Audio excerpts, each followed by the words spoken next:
Ayan, so maglalagay na naman tayo ng lining tsaka plate lang, no? So dati kasi 'di ba merong pressure plate 'yan. Ngayon isusulit natin siyang lining. Tatanggalin na natin yung lining na maliit. Ito. Kasi wala na. Ito gagamitin niyo lang 'to pagka mayroon pa yung pressure plate. Ano ba yung pressure plate na sinasabi? Ito yung pressure plate kasi yung iba nagkakamali dito. Kahit hindi nila nilagay ito, ang problema binabalik pa rin nila 'to. Dapat pag wala ng pressure plate na dalawa, wag na hindi niyo na rin tong kailangan tong manipis na lining yan. Diba? Wag niyo na rin ilagay ito. So ang gagawin niyo, solid lining na lahat. So ang lining ay magiging 6. 6 na. So mas malakas, mas maganda ang bitaw. Ayan, sa paglagay naman, lining. Tapos sa plate, yan, lagi na lang tayo paulit-ulit tayo nito, no? Yan, no? Matalas. Ibabaw, purol. Ito yung standard na paglagay para tumagal yung lining mo. Okay, sa mga nag-comment na kahit magkabaliktad lang problema, wala naman talaga problema, tatakbo ang motor. Ang tanong ko, kung tatagal yung clutch lining. Ayan. Matalas dapat yung sa ibabaw.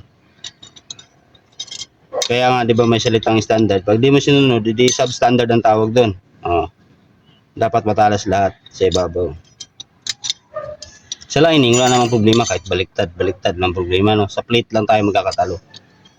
Kasi susundin mo talaga dapat kung ano yung standard. Yan, puro matalas yan. Ganun lang. Di ba? So ngayon, kung mayroon namang pressure plate, tanggalin natin para makita ng iba, para malaman din nila. Di ba? So pressure plate, flat lang, oh. Una. Pag mayroong pressure plate. Ngayon, yan, oh. Yung pressure plate na to, palalim. Pag binigtad mo siya, paumbok, di ba? So dapat ang paglagay, may nakikita kasi ako nagkalas, tinaob to. Huwag nyo itataob to. Dapat nakatihaya lang tong pressure plate. Nagaganyan. Tapos, sunod nyo itong manipis. Kasi yung manipis, masushoot lang siya dito. Pero kung iisipin nyo na naman talaga, kahit wala yun, pag nilagyan nyo siya ng sulit, ganun din yung kapal niya. Di ba? So, ganun ang paglagay. Pressure plate flat, saka yung palalim, tapos itong manipis na lining. Tapos isusunod nyo na agad yung plate. So, sa plate naman, ganun din, matalas sa ibabaw. Tapos lining plate lang ulit. Yan.